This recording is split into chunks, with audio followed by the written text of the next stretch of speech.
Well, he says, you know, it's written all over your face. You're afraid of going to a seance. But he says, I know you. He says, you're going to come. And then he started telling me how brave I was when I was aboard ship, you know, different things. He says, you're not the same man, you're changed. You're chicken. That's all I needed to hear. I said, when do we go to a seance? So one Saturday evening, we were in the place. It was her first time. Very beautiful place. The medium was a lady. She had a gorgeous new home in Montreal. And there were about 20 invited guests there. I wish I was one of them.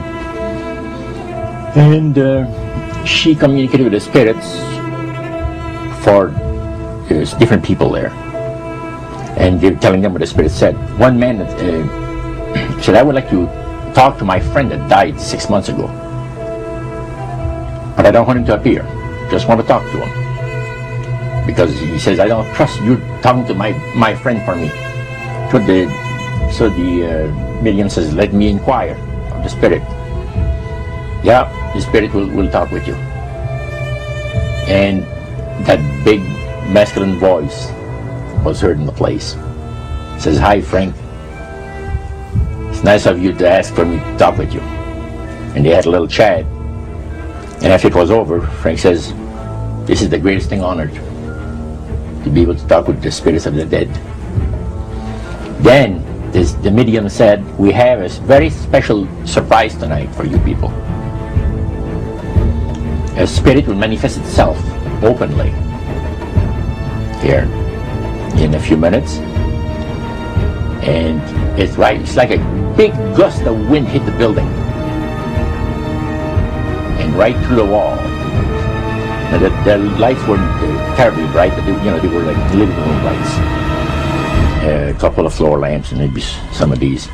And that translucent being seemed to come right out of the wall. How did you feel right at that moment? It's almost like my heart stopped a little bit. You know, a very weird feeling. So it was a lady in a beautiful evening gown, swirling. And she said to Mary, my dear sister, you are so wonderful to have asked for me. And Mary fainted and fell right off her chair on the floor. And a couple of guys jumped up and picked her up, and it's very gone. And that was the beginning of it. That's how you got into it. Yeah, that's the way I got into it. After a while, you see, there's something interesting about the human mind. You can adjust to an awful lot of stuff. You can adjust to a lot of things that would terrify you to begin with. After a while, they become common and ordinary. So you mean contact with the supernatural can become commonplace and ordinary and doesn't bother anybody? Yeah. In other words, the more that you do it, you're not uncomfortable. That's right. It's just not an uneasy feeling. Yeah. So how did you feel about it? Then I got into a secret society that worshipped the spirits, you see. Well, how is that different from the seance, Roger? It happens that the seance are not involving in many ways. But when you get into a secret society of spirit worshippers, then, and especially when you're invited there by the direction of the higher-ups in the spirit world, you never get out of there alive. And it's exactly what my friend and I were up against. We didn't know anything about. And there was a very, very popular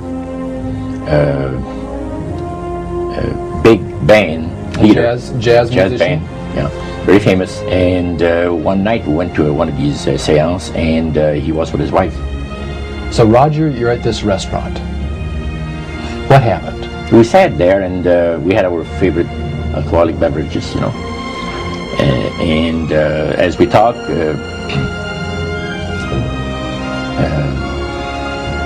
the band leader says, he says, I want power. I go right to the source of power. And he says, how do you think that I became famous the way that I am? Well, I said, you must have had some good luck. Well, he says, there's no such thing as good luck. He says, there's either some power working for you somewhere, or you don't get ahead in this world. Not in my type of occupation. So it went from there. We got talking about spirit worship. Did it intrigue you? Or did it make you want to find out more about what exactly he was talking about? Yeah.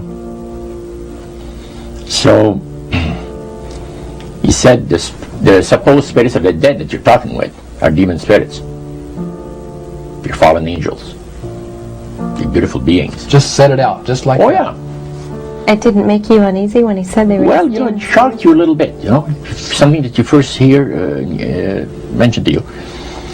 He said, you guys have got a great future ahead of you. Because we've been told, the high priest of our society, secret society, has been told that the master has very special plans for you too. Now, what did he mean by the master? Satan. And we were interested to hear more about it. And he told us, he says, look, we worship spirits. We worship Lucifer and all his angels. They're just as beautiful as they did before they were cast out of heaven. He says there was a misunderstanding in the whole thing. He says among the inhabitants of the galaxies. And he says our master was misunderstood. And God did not bear with him like he does with people that make mistakes today. So we're in a warfare, good against evil. And we happen to be the evil ones, but we're not that bad. He says, I look at this business between the forces of good and evil. He says, you believe in one person believes in God, another one believes in Lucifer. It's like politics. So the great controversy is real. And you've heard someone talk about it that's on the other side. And through these people, they are sold to the fact that Christ will not return to this planet with power and great glory. He is going to abdicate all claims to the planet, because the high priest once said that Christ will abdicate all claims to the planet because he knows that it is lawfully and rightfully Satan's. And at that time he says, so the priest says, well now, he says, for those of you that are new, let me tell you that this is the most feasible way, he says, to please the spirits is to deride Christ and his people, you know, and his church and all that. So they sing